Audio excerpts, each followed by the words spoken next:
സ്ഥാനാർത്ഥി ചിത്രം പൂർണ്ണമായതോടെ സംസ്ഥാനത്ത് തെരഞ്ഞെടുപ്പ് രംഗം കൂടുതൽ ആവേശത്തിലേക്ക് കടന്നു. വയനാട്ടിൽ രാഹുൽ ഗാന്ധിക്കെതിരെ കെ സുരേന്ദ്രൻ നാളെ പ്രചാരണം ആരംഭിക്കും. വന്യജീവി ആക്രമണം മുഖ്യ വിഷയമാക്കാനാണ് ബി.ജെ.പിയുടെ തീരുമാനം. ഇന്നലെ പ്രഖ്യാപിച്ച ബി.ജെ.പി പട്ടികയിൽ ഉൾപ്പെട്ട കെ രാധാകൃഷ്ണൻ എറണാകുളത്തും ജി കൃഷ്ണകുമാർ കൊല്ലത്തും ടി.എൻ. സരസു ആലത്തൂരിലും പ്രചരണത്തിന് തുടക്കം കുറിച്ചു. കെ എസ് രാധാകൃഷ്ണൻ എറണാകുളത്തും ആണ് പ്രചരണം കുറിച്ചിരിക്കുന്നത്. വി എസ് രഞ്ജിത്ത് വിശദാംശങ്ങളുമായി. രഞ്ജിത്ത്, എപ്പോഴാണ് കെ സുരേന്ദ്രൻ വയനാട്ടിലെത്തുന്നത്? സുരേന്ദ്രൻ ഇപ്പോൾ എവിടെയാണുള്ളത്?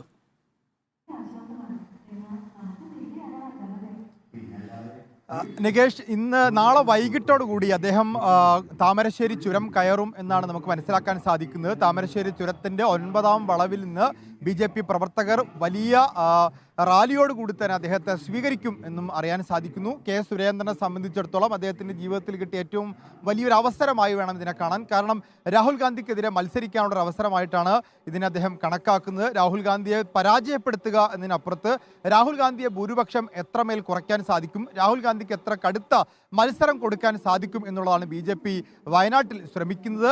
അദ്ദേഹം സംസ്ഥാന അധ്യക്ഷൻ എന്ന രീതിയിൽ അദ്ദേഹത്തിൻ്റെ എല്ലാ സ്വാധീനവും ഉപയോഗിച്ച് അവിടെ മത്സര രംഗത്തുണ്ടാകും എന്നുറപ്പാണ്. വന്യജീവി പ്രശ്നങ്ങൾ ഉയർത്തിക്കൊണ്ടായിരിക്കും വയനാട്ടിൽ അദ്ദേഹം മത്സരിക്കുക. കാരണം വന്യജീവി വിഷയം വയനാട്ടിൽ ഏറെ ചർച്ച ചെയ്യപ്പെടുന്നതാണ്. മലയോര മേഖലയിലെല്ലാം തന്നെ വലിയ ചർച്ചയാണ്. സംസ്ഥാന സർക്കാരിനെതിരെ വലിയ ജനരോഷം ഇക്കാര്യത്തിലുണ്ട്. പ്രത്യേകിച്ച് സഭാധ്യക്ഷന്മാരൊക്കെ ഇന്നലെയൊക്കെ റഫേൽ തട്ടിൽ അദ്ദേഹത്തിൻ്റെ ഓശാന ഞായർ സന്ദേശത്തിൽ പോലും ഈ വന്യജീവി പ്രശ്നം ഉന്നയിച്ചിരുന്നു. അതുകൊണ്ട് തന്നെ വന്യജീവി വിഷയം ഉന്നയിച്ചുകൊണ്ടായിരിക്കും വയനാട്ടിൽ അദ്ദേഹം പ്രചാരണ രംഗത്ത് സജീവമാവുക. കഴിഞ്ഞ തവണ തുഷാർ വെള്ളാപ്പള്ളിക്ക് കേവലം 75,000-അടുത്തൊക്കെ വോട്ട് കിട്ടിയിട്ടുള്ളൂ. അത് 1 ലക്ഷം കടന്നാൽ പോലും സുരേന്ദ്രനെ സംബന്ധിച്ചിടത്തോളം വലിയ നേട്ടമായിരിക്കും. ഏതായാലും ദേശീയ തലത്തിൽ തന്നെ ശ്രദ്ധ നേടാൻ സുരേന്ദ്രന് കിട്ടിയ ഒരവസരമാണ്. അമേഠിയിൽ സ്മൃതി ഇറാനി രാഹുൽ ഗാന്ധിക്കെതിരെ പോരാടുമ്പോൾ രാഹുൽ ഗാന്ധിക്കെതിരെ പോരാടി ജയിച്ചതാണ്. പക്ഷേ വയനാട്ടിൽ അത്തരം ഒരു വിജയിച്ച പോരാട്ടത്തിലേക്ക് എത്താൻ പറ്റിയില്ലെങ്കിൽ കൂടി രാഹുൽ ഗാന്ധി പ്രധാനപ്പെട്ട പ്രശ്നം എന്ന് പറയുന്നത് എങ്ങനെയാണ് തെരഞ്ഞെടുപ്പ് രംഗം മാറുക എന്നുള്ളതാണ്. ഉദാഹരണത്തിന് CPIയുടെ വോട്ട് അല്ലെങ്കിൽ LDFിൻ്റെ വോട്ട് പരമാവധി സമാഹരിക്കാൻ ആനി രാജയ്ക്ക് സാധിക്കുമായിരിക്കും. BJPയുടെ വോട്ട് ചോർന്നു പോകാതെ സുരേന്ദ്രനും പിടിക്കാൻ സാധിക്കും. അപ്പോൾ കഴിഞ്ഞ തവണ ഇന്ത്യയിലെ തന്നെ വലിയ ഭൂരിപക്ഷത്തിലെത്തിയ രാഹുൽ ഗാന്ധിയെ സംബന്ധിച്ചിടത്തോളം അത്രയും വോട്ടുകൾ നേടാനാകുമോ എന്നുള്ള പ്രശ്നം. അങ്ങനെയാണെങ്കിൽ അല്ലെങ്കിൽ ഇതിനകത്തുള്ള പ്രശ്നം എന്ന് വെച്ചാൽ രാഹുൽ ഗാന്ധിയുടെ മത്സരവും കുറെ കൂടി വാശിയേറ്റതാവുകയാണ്. രാഹുൽ ഗാന്ധിയെ സംബന്ധിച്ചിടത്തോളം അഭിമാനത്തിൻ്റെ പോരാട്ടമാവുകയാണ്. തീർച്ചയായിട്ടും ഇവിടെ രാഹുൽ ഗാന്ധിക്കെതിരായ പോരാട്ടം പേരിനൊരു ദേശീയ നേതാവിനെ മത്സര രംഗത്തിറങ്ങി. ഇപ്പോൾ അബ്ദുള്ളക്കുട്ടി ആണെങ്കിലും അല്ലെങ്കിൽ അനൂപ് ആന്റണിയെ പോലെ യുവമോർച്ചയുടെ ദേശീയ നേതാവാണെങ്കിലും സന്ദീപ് വാര്യരാണെങ്കിലും ഒക്കെ അതൊരു പേരിനുള്ള പോരാട്ടമായി മാറുമായിരുന്നു. അങ്ങനെ പേരിന് മത്സരിക്കുകയല്ല, രാഹുൽ ഗാന്ധിക്ക് ഒരു കടുത്ത മത്സരം തന്നെ നൽകാൻ തീരുമാനിച്ചിട്ടുണ്ട് എന്നൊരു സന്ദേശം നൽകാൻ ഇതിനകം BJPക്ക് സാധിച്ചിട്ടുണ്ട്. കാരണം അത്രമേൽ ഗൗരവമുള്ള, അപ്പോൾ പത്തനംതിട്ടയിലൊക്കെ വലിയ ഭൂരിപക്ഷത്തിലേക്ക് വലിയ വോട്ട് ശതമാനത്തിലേക്ക് പത്തനംതിട്ട ജില്ലയെ മണ്ഡലത്തെ എത്തിച്ച ഒരു സ്ഥാനാർത്ഥിയാണ്. അതുപോലെ മഞ്ചേശ്വരത്തൊക്കെ വലിയ പോരാട്ടം നിയമസഭാ തെരഞ്ഞെടുപ്പിൽ കാഴ്ചവെച്ച നേതാവാണ്. അപ്പോൾ ബഡാ ഫൈറ്റർ എന്നാണ് നരേന്ദ്രമോദി കെ സുരേന്ദ്രനെ നേരത്തെ വിശേഷിപ്പിച്ചത്.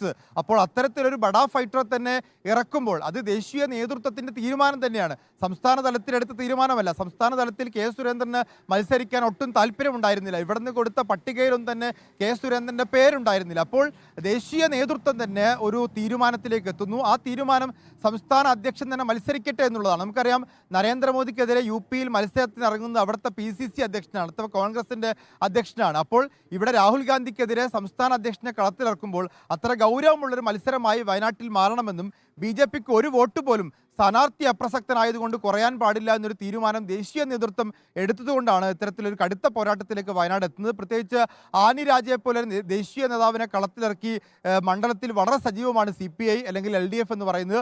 അപ്പോൾ LDFിൻ്റെ മുഴുവൻ വോട്ടുകളും സമാഹരിക്കാൻ കരുത്തയായ ഒരു സ്ഥാനാർത്ഥിയെ രംഗത്തിറക്കുമ്പോൾ അതുപോലെ തന്നെ കരുത്തനായ ഒരു സ്ഥാനാർത്ഥിയെ NDA രംഗത്തിറക്കുന്നു. BJPയുടെ സംസ്ഥാന അധ്യക്ഷൻ തന്നെ അപ്രതീക്ഷിതമായി മണ്ഡലത്തിൽ വന്നിറങ്ങുന്നു. അപ്പോൾ BJPയുടെ മുഴുവൻ വോട്ടുകളും സമാഹരിക്കുമെന്നും സ്ഥാനാർത്ഥി അപ്രസക്തനായതുകൊണ്ട് ഒരു വോട്ട് പോലും കുറയില്ല എന്ന് ഉറപ്പാക്കാനും BJPക്ക് സാധിക്കും. അങ്ങനെ ആവുമ്പോൾ കഴിഞ്ഞ തവണ കിട്ടിയ ഭൂരിപക്ഷം രാഹുൽ ഗാന്ധിക്ക് കിട്ടുമോ എന്നൊരു ചോദ്യം ഇപ്പോൾ വയനാട്ടിൽ ഉന്നയിക്കപ്പെടുന്നുണ്ട്. ശരി, VS രഞ്ജിത്താണ് വിശദാംശങ്ങൾ നൽകുന്നത്.